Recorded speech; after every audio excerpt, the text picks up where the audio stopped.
Good morning to all of you.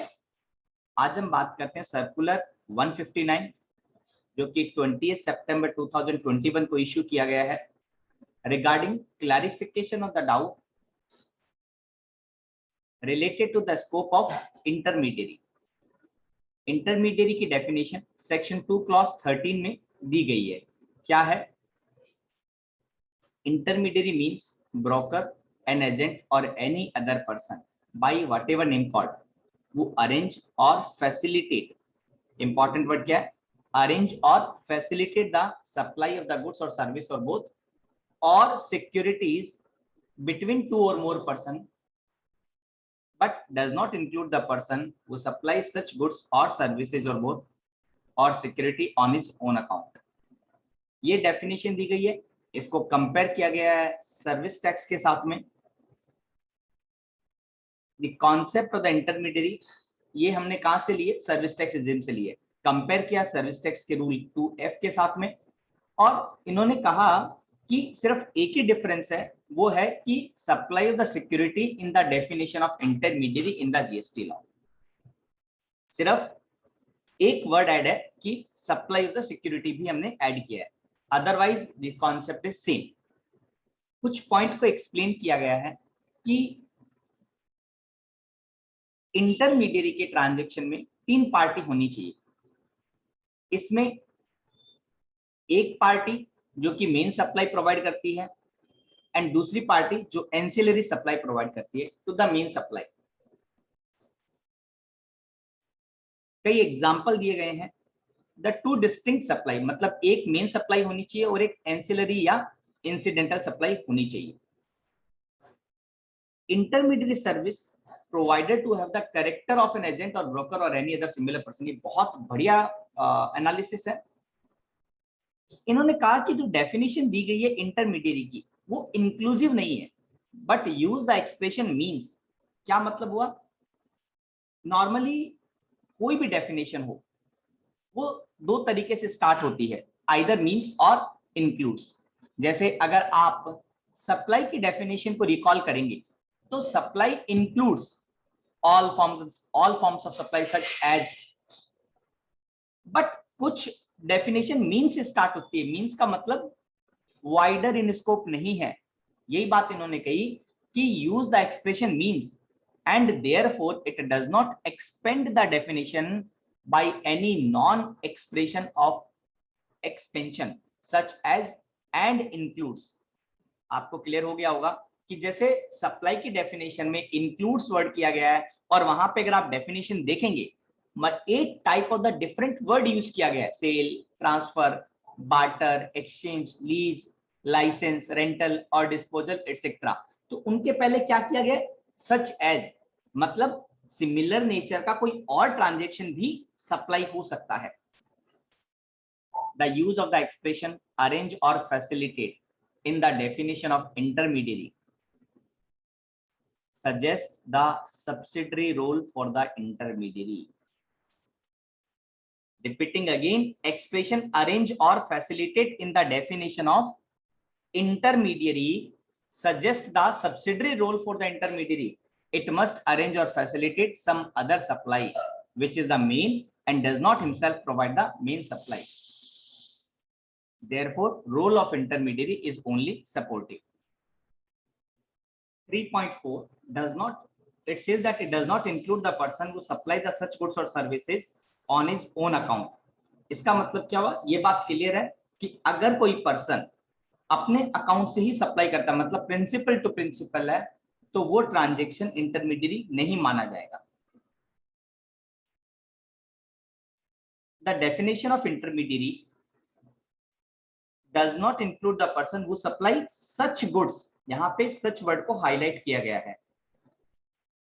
on his own account। use of the word such in the definition with reference to the supply refer to the main supply between 2 or more persons which are arranged or facilitated by the intermediary। it implies that in case where the person supply the main supply either fully or partly on principal to principal basis, the said supply cannot be covered under the scope of intermediary। और ये बहुत अच्छी बात कही गई है कि सब contracting is not an intermediate services. एक एग्जांपल दिया गया है कि मान लो ए सर्विस प्रोवाइड करता है बी को, और ए ने कुछ पार्ट या कंप्लीट ट्रांजैक्शन को आउटसोर्स कर दिया सी को। अब सी क्या करता है, डायरेक्टली सर्विस प्रोवाइड करता है एनुअल मेंटेनेंस की ए को as a part of the sub contract. But यहां पे बिलिंग का पैटर्न क्या होगा कि annual maintenance of the tool and machinery to the customer of A that is to be on behalf of A, दो C is dealing with customer of A, but C is providing the main supply of AMC to A on his own account on principal to principal basis. In this case, A is providing the supply of AMC to B, whereas C is supplying the same service to A. Therefore, the supply of the service by C in this case will not be considered as an intermediary. This is very excellent example. Please ensure to repeat the same and clear the concept. अब ये कहता है कि section 13 intermediate services के case में क्या करता है, प्लेस ऑफ सप्लाई क्या है, लोकेशन ऑफ सप्लायर। अब ये कब इन्वोक होगा, only when location of supplier and location of the recipient is outside, anyone is outside India. आपको ध्यान है कि हम place of supply in case of services determine करने के लिए इधर वी आर यूजिंग सेक्शन 12 और section 13। What is the difference, section 12 हम कब यूज करते हैं, जब सप्लायर एंड रिसिपिएंट किसी भी ट्रांजैक्शन का जो लोकेशन ऑफ सप्लायर है और लोकेशन ऑफ रिसिपिएंट है दोनों अगर इंडिया में है तो हम सेक्शन 12 यूज करते हैं, और अगर एनीवन आउटसाइड इंडिया है तो सेक्शन 13 यूज करते हैं। तो ध्यान रखना, और सेक्शन 12 में इंटरमीडिएट के रिगार्ड में एज सच कोई स्पेसिफिक प्रोविजन दिया गया नहीं है, तो मेन प्रोविजन अप्लाई होगा। ये क्लैरिटी दिए। अब इन्होंने पैरा 4 में कुछ एग्जाम्पल दिए।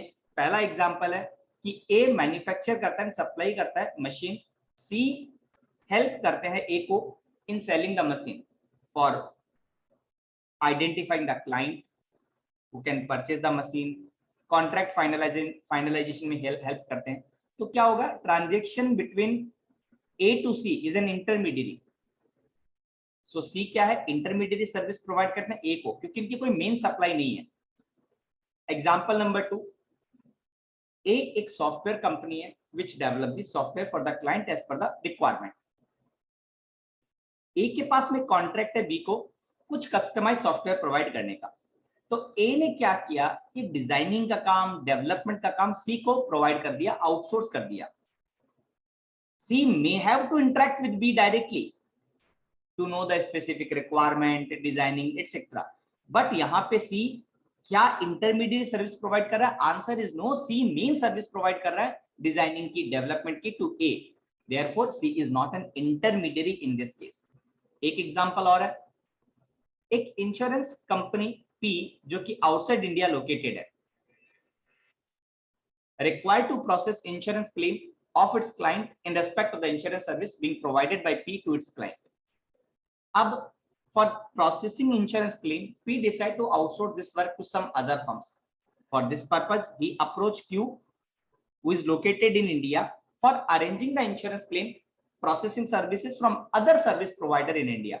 So Q contact R, who is in the business of such insurance claim, and arrange supply of the insurance claim processing services by R to P. Q charge P a commission or service charge of 1% of the contract value of the insurance claim processing services provided by R to P. In such case, main supply of the service is between P and R, and Q is merely arranging or facilitating. Therefore, he is an intermediary. Example number 4. A is a manufacturer and supplier of the computer based in USA and supplies goods all over the world. As a part of the supply, A is also required to provide customer care service, जो उन्होंने outsource कर दी BPO company to B. Now B क्या करता है, customer care service provide करता है A को by interacting with the customer and addressing their issue, query, etcetera. B charge A for this service. B is involved in the supply of main service of the customer care to A and therefore B is not intermediary. Para 5 में ये clear किया गया है, जो above example दिए हैं वो सिर्फ इंडिकेटिव है, एग्जॉस्टिव नहीं है. The illustration are also generic in the nature and should not be interpreted to the mean that the service categories mentioned therein are inherent either intermediary or otherwise. Whether or not a specific service would fall under intermediary within the meaning of 2 subsection 13 would depend upon the fact of the specific case. While examining the fact of the case and the terms of the contract, the basic characteristic of intermediary as discussed in the para 3 above should be kept into consideration. I hope it's clear. काफी अच्छा circular है, बहुत clarity मिली है. अगर फिर भी आपको कोई स्पेसिफिक डाउट है तो आप हमें बता सकते हैं. We will provide the our view on that. Thank you so much.